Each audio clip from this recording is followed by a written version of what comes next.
Nasby, Superintendent of Wintonwood City Schools, and today we have several guests on our Warrior Wrap-Up. Warrior Wrap-Up is a program about Wintonwood City Schools and produced by Wintonwood City Schools students. So today, on my left, I have Jeff Parker. Welcome, Jeff. Thank you. And Jeff is an architect with SHP Leading Design. And to my right, I have two guests, Katie Farr-Powers. Welcome. Thank you. And Katie is a high school math teacher at Wintonwoods High School. And last but not least is Steve Denny, our Executive Director of Business and Accountability. Welcome. Thank you. And today we wanted to let the community know a little bit about what we've been working on for about a year now, Steve. And that is the Ohio School Facilities Commission project. And if you'd like to tell us a little bit about the project and the process that we've been going through. Yeah, thanks, Dr. Nasby. I'd love to. It is pretty exciting. We've been working in earnest for about a year with a team of folks, about 35 people when all are said and accounted for, and developing a plan for what could possibly replace our current facilities in Winton Woods. A lot of our buildings are sort of approaching the point where they need to have certain service components looked at and possibly replaced, and so we're at a juncture here, we're at sort of a once-in-a-lifetime opportunity to take a look at where our kids go to school and these facilities that are a big, huge part of our community, and what those could look like, and we really are getting close to where it's time to start really connecting with the community on that and finding out Well, good. what they see. I know that you said the state had done an assessment of our 6 buildings, our school buildings, and what did they find? They found that all of our buildings need to be replaced, and they use a rule that basically says if it's going to cost 2/3 as much to repair it and renovate it and bring it to current standard as it would to just replace it, that you're better off with going with a new building. So there's a lot of things to consider, like code, Yes. And then technology needs, all Absolutely. those kinds of things, how we can Absolutely. conserve energy. So tell me a little bit about the process. What have we done in the last year? We've engaged with an architectural firm, Steedham and Paul, or SHP Leading Design, and Right. Mr. Parker's representative thereof. And we have done a lot in studying our current facilities, looking at operating costs, looking at projected costs for the project, and meeting with a team of people approximately once a month to twice a month for almost the last year. Our facilities advisory team, which consists of all kinds of different stakeholders in the community, teachers, students, We had students on it. administrators, parents, community members, members of different municipal governments. So we really get a nice, well-rounded look at what the needs are, what the community feels is important, and then we'll, that's sort of the basis for the work, and then that has to be vetted against the entire community To see what people would like to see in their school buildings. Absolutely. And what they can afford as well. Right. And Jeff, you've been through this process a lot. Yes. So tell us how it usually goes. It starts off with a lot of kind of groundwork, as Steve has talked about. Work partnering with the OSFC. Part of what we do is help you all navigate that. But once we get past that groundwork, it really comes down to listening well. Listening well to your community, to the school district, and really kind of helping develop a solution that addresses all those different concerns. And we've been talking about the Ohio School Facilities Commission. We Correct. always kind of call it OSFC. What exactly does that commission do? They were tasked, it's more than 10 years ago now, with bringing the level of the state's school buildings all up to a similar bar. So they've ranked all the districts across the state and have allocated funds accordingly to their need. So they've offered Winton Woods a certain amount of money, or a certain percentage, and the district has to pay the other share of that. So I believe it's about 1/3, 2/3. So the state will provide about 1/3 of every dollar that might be spent on the project. So it's really kind of once-in-a-lifetime opportunity, right? And a one of the great things thing. I wanted to share with our audience was this is a nice flyer that Mr. Denny has developed, and it's called Creating Our Future. And it just lists some basic facts about the Ohio School Facilities Commission and the fact that they will give us matching funds. So that's why it's so important that we engage the community at this time, because we don't want them to pass us up.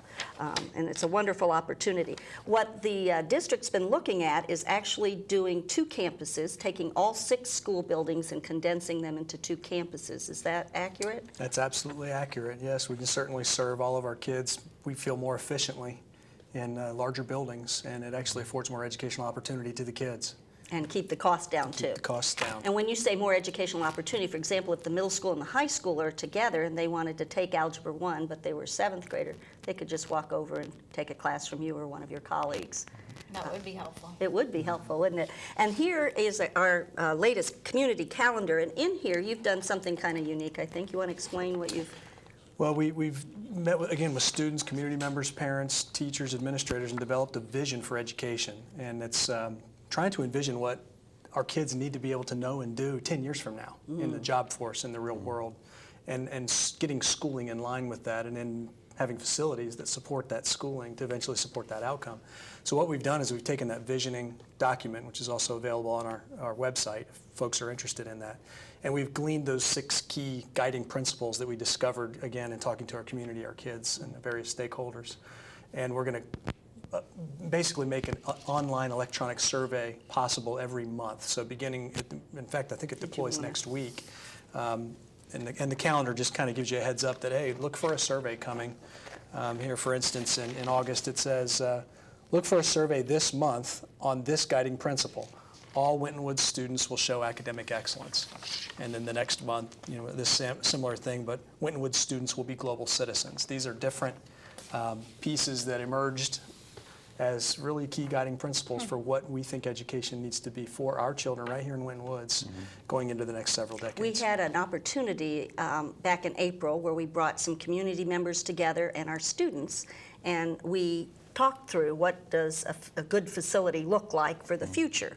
And our kids really helped out with that. I was so amazed. We had 6th graders all the way through 9th graders, and they gave us some really good ideas. So that's part of the vision for the entire community. So we'd like to get some more input. Absolutely. And also, just so you know, we have Creando Nuestro Futuro. It's been translated in Spanish for our Hispanic parents, so we hope that they'll get this flyer as well. It's on the website. Yes. And that's www.wintonwoods.org. And Katie, I wanted to speak to you about the link that you have with Jeff, because Jeff's been so involved in this OSFCC process, but you also have a part of it. If you want to tell us a little bit about a project that you did this summer. Yes, this summer I was a part of the SEAMS project at the University of Cincinnati, which helped me as a teacher to consider just the way that teaching is changed according to what our students do need to be marketable for the jobs of the future. And so the idea is these projects students will be doing revolve around a challenge, which will impact their future. So the challenge that the students in my classroom will be working towards is, what is your ideal learning space? So in accordance with what we're hoping to do with the new building, we value our students and what their ideas are, and they have so many insights that we wouldn't think of. That's true. And so they have that opportunity to put those all together using all the different tools that they'll be learning in geometry. So a lot of the design that they'll be doing about the new high school, potential new high school, you'll be teaching them some of the skills that they would need if they were to be an architect. And you're going to be helping her a little bit, huh? I'm looking forward to it. Yeah. So you've asked Jeff to kind of come into the classroom and talk to the kids about what an architect does and how they use geometry, huh? Right, and that's also part of the STEM program, the SEAMS program at the University of Cincinnati, is tying together the science, the technology, the engineering, and the math, so that the students have those skills that will help them, again, with those careers that they look towards that are very marketable in the future. And architecture, all the different engineering jobs will be tied in throughout the different units through the school year as we talk about different aspects of what their input is into the new building. I think that's great, and that's something that's really relevant to the kids, so I would think that they'd be very excited about that. They're already excited. Yeah, and your point about their perspective being so valuable is that we're not the ones going to school there, and they are, and they can kind of see things maybe that we don't always see or Right. value. So that's a really good thing. I hope that works out really, really well. One of the things that we talked about was having to pay for this, and so the OSFC will give us 31 cents, roughly a third of the money. Right. But where will the other 2/3 have to come from? It would have to come from the local community, and that's a local decision. Okay. And we're going to be seeking input from the community on that. Okay. So that's a big decision, but it could really have a profound effect on this community because when there are new facilities, people move into the district looking for those kinds of things. So it could revolutionize not only our school system, but our entire community. Absolutely. So in working with the OSFC, what are some of the guidelines that they have for the buildings? They have a certain amount of square foot per student that they'll allot, and you need to follow those guidelines. And so, but the buildings that they propose are absolutely current to code. They are in line with best practice. They're in line with educational delivery that is very much 21st century. It includes technology and the infrastructure necessary to support the technology. And a lot of the focus is on flexible space because the reality is we don't know what education is going to look like in 10 years. Well, that's a really good point. We're training kids to do jobs that we don't even know what they are yet. They don't exist yet. And so the space has to allow for flexibility and be able to adapt over time. And that's certainly something that our current facilities don't afford. Yeah, because they were all built 50s, 60s. I think a few were built in the early 70s. Yes. But, and Jeff, what buildings has SHP worked on recently in the area that our viewers might know about? Recently in the area, probably Mount Healthy local schools. We did a couple down there. Very similar scale to what we're talking about here. They took 8 buildings, I understand, and went down to 3. Consolidated them, yeah. And you know, it's really exciting to be working with a district like Winton Woods because you guys are really stretching how you deliver curriculum and really working on those 21st century skills. Not only learning the 3 R's, but learning how to work together in groups and really process through steps and building a space that will allow that and not only permit that, but foster that is a really exciting challenge that we're looking forward to. One of the things that some of our board members have spoken about is opening up our buildings when they're not being used for school and how the community could actually come into our buildings and use them. Certainly. Are you familiar with community learning centers? And how do they work exactly in your experience? Oftentimes there would be spaces that might be kind of dual purposed. So during the school day, a space might serve as an office for, say, a school psychologist or a speech therapist. And during the evening, it might serve as maybe an exam room for a doctor who might come in and offer services to the community. So on a very small scale, it could look like that to even larger community use of facilities like the gym or the weight room or that sort of thing after hours. So that's something that the community is going to have to be involved in and let us know what they think is important, what they value, and what they're willing to pay for. Right. We're going to be doing a community survey, I think sometime in September, so I hope that everybody will look for that survey. Actually, it'll be a phone survey. Right. And so we hope you'll take just a few minutes to answer some questions so we can get a feel for what the Winton Woods community would really like to see in these buildings and how we can improve our teaching and learning. So I'm really excited about the changes that we're seeing coming down the pike, and I want to thank all of you for being part of that. Thank you. And this concludes our first segment of Warrior Wrap-Up, and we'll be back in just a few minutes.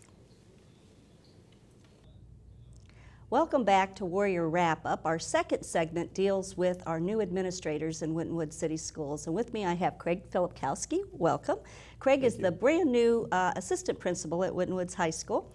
And we have Jeremy Day, who is the assistant principal at 2 schools, the elementary school and the intermediate school. Welcome, and thank you for coming. No problem at all, thank you. And Rachel Phillips, our brand new principal at the intermediate school, which serves students in grades 5 and 6. So welcome. Thank you. I'd like to begin with Craig, since you're the newest administrator on our team, and you've been with the high school for a long time. You want to tell us a little bit about your prior experience? Well, I've been at the high school for about 13 years now, and I've been involved in all kinds of extracurricular activities in terms of sponsorship. I was a football coach for 7 years. I did student council for 4 years, actually concurrently with football. And I began as a science teacher my first year, and then the following years I was a health teacher for the last 12. I didn't realize that you'd started out in science. Yeah. Okay, great. Yeah, that was actually prior to your coming, yes, Yeah. because when I first met you, you were doing student council and health. Yes. So, and I know the students are going to really miss you in health. Yeah. But last year you I'm got gonna miss to. them too. Yeah, I know. You were great. And I understand Ben Spector has taken your place in the health class. Yes. A lot of people may know Ben. And tell us a little bit about what your new duties entail. Well, I'm in charge of the academics, and other things pertaining to students from L to Z at the high school. I'm in charge of specific programs such as the Ambassador Program, which is a great program. It's a group of seniors that carry out different volunteer works within the whole district, from giving tours of the high school to going down to the Primary North building and helping the children pick out books for the academic book club or book fair. That's great. So I'm just organizing that. Earlier this summer, I had the ambassadors and also the student council members come up to the high school for a leadership conference, which took about a day. Mr. Denny, who you saw earlier on the program, was our guest speaker for the day. Oh, great choice. Yeah. So that went real well then, the leadership went conference? Very well. Okay. Tell us a little bit about, I understand you have a couple new programs. We started the Academy of Global Studies last year. Correct. This year we added grade 10. Correct. We're now, last year was just the freshmen, and then those freshmen had graduated up to the 10th grade, so now we've got 2 levels. Both of those grade levels are filled to near capacity, so we had an increase in the number of people accepted into the program. This freshman class is larger than last year's freshman class. So the word is out that it's a great program.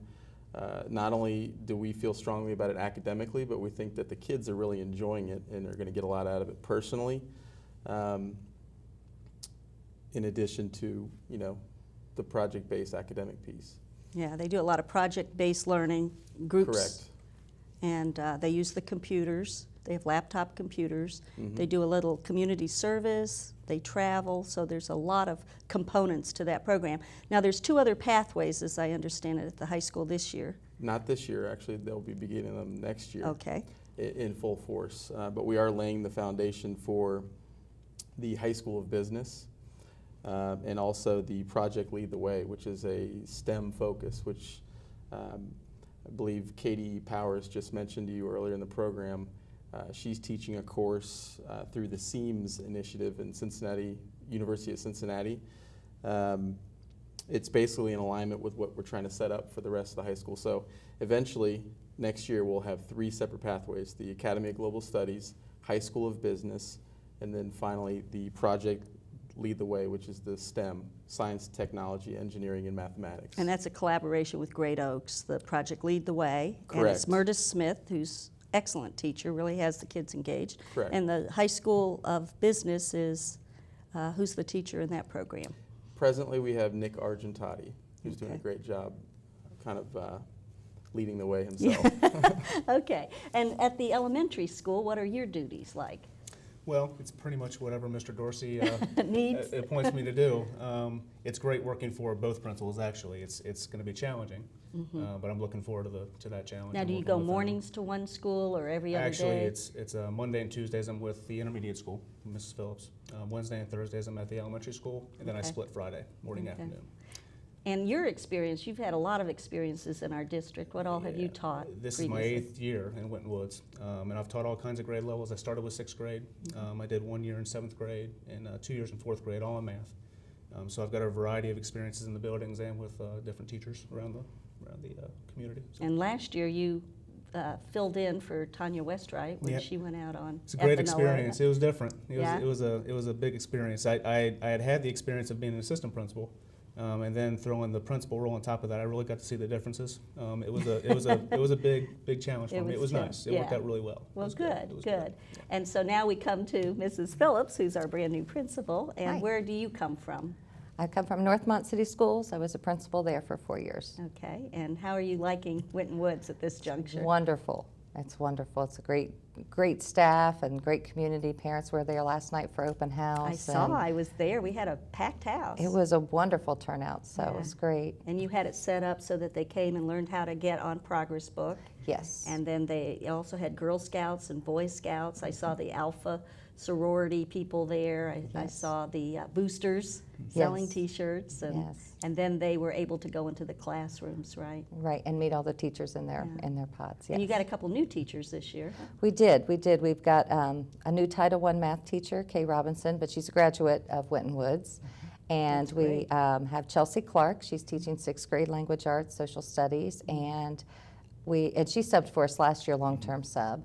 And then we also got a Christy McCarroll, and she comes from New York. and she's got okay. wonderful experience there That's to great. bring to our students here. That's so. great. And at our elementary and intermediate school, we have 2 new Chinese teachers. Yes. And you recently took them to some training in Columbus. Yeah, we had a meeting in Columbus where I first met all of them, and also the high school. The high school Chinese teacher. also, yeah. It was interesting. It's going to be nice being able to support them in their transition to the way education works in America. It's different. It's like literally another world, for a lot of them. Different culture. But it's going to be nice, supporting them through this process. They're really excited. I think And that's they're one gonna of do a the good job. things that we offer in our schools is Chinese and Spanish starting at grade 3. And then we have it at the middle school and also at the high school. And that's part of the global studies requirement that they take either Spanish or Chinese for 4 years. So I think that'll be a real advantage. What are some of the things that you're planning to do at the intermediate? That's a difficult age, grades 5 and 6, and they're not quite babies and they're not at the high school level yet. Right. But what are some of the things that you're looking forward to doing? We're looking forward to really getting the kids involved and helping them figure out what they want to do for their careers and choose their paths so that when they get to high school, they know which route to take. But we're also wanting to get a lot of community. We're wanting to partner with our parents this year and get our parents in the building to help bridge the learning that needs to take place from home and school. So we're going to do a couple community events. The firefighters, we partner with them, and we're going to do a couple family fun nights, one in the fall and one in the spring. We're getting ready to get that started. Lieutenant Jermaine Hill has already been in yes. contact, so we're starting to get that planned. He's And a then- great guy, by the way. He's been mentoring, I know, with AGS too, so fire department's been very helpful. Yes, and then He's also connecting with the high school and working with some assessments within the gym classes. Oh, Yes, very the good. fitness program. The firefighters fitness program. We started it last year. We're going to continue it this year, and they come in and actually set goals with the students on their fitness and come back at the end of the year to see if they've That's met those great. goals. So it's another great way to bring the community into the schools. Yeah, the kids love that program. They loved it. That's It's different. Yeah. More. It's different than what they've ever been through. But it's a lot of fun. Is it sort of like the old physical fitness It is. tests that you used to have? It is. And now, we've had robotics at the school for a couple of years, but this year they're also planning to host it again? Yes, we'll be hosting that in December, and the flyers for that should have been going home this week for the students to good. get involved in that Well, I hope program. that any parent that's listening out there will encourage their child to join. It's a big commitment, but it's a wonderful program, and they learn so much math and science and creativity, putting their robots together and then competing against other students. We had a large contingency last year come to that, didn't we? Yeah, and it also involves a lot of the different area schools too. So you have schools as far as Hamilton and Ross that come out, for this also. It's really exciting seeing that many kids and that many parents coming, with this sort of a activity. Mrs. Henderson, Katrina Henderson, and Joel Weaver ran it last year, and they do a great job running this tournament. It's a big, big project, but they do a great job. It is a big project. They do a great job. One of the things that I learned about last year was the Echo Warriors Club that you have at your school, and that's some math and science teachers, and they work with the city of Forest Park. And they take the kids on various field trips to learn math and science. So that's another really good program that you've got going. Yeah.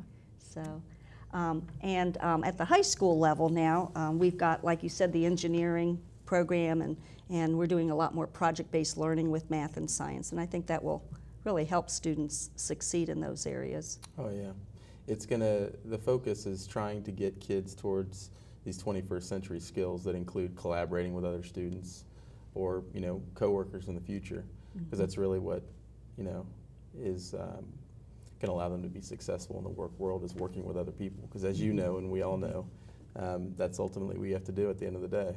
Yep, is get along.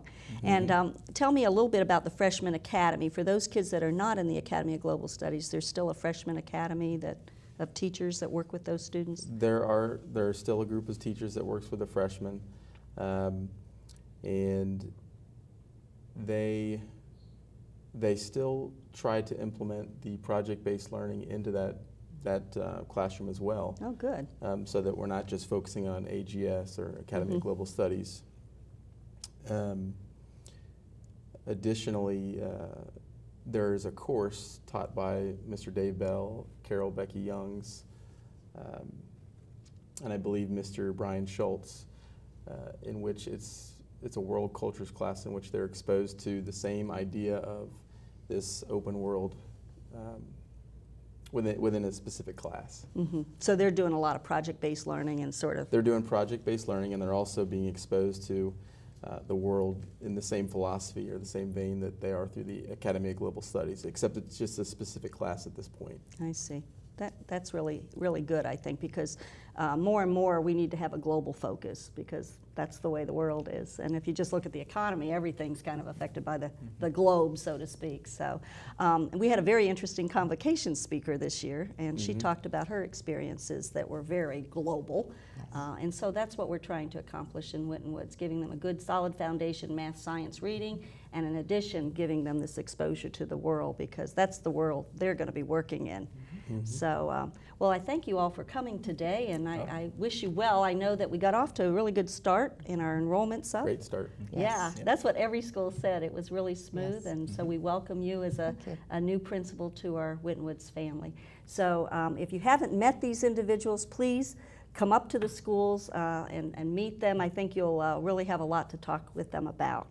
And that concludes our Warrior Wrap-Up today about Winton Woods City Schools, the best kept secret in Cincinnati. Thank you for joining us, and I hope you'll join us next month for another edition. Thank you all.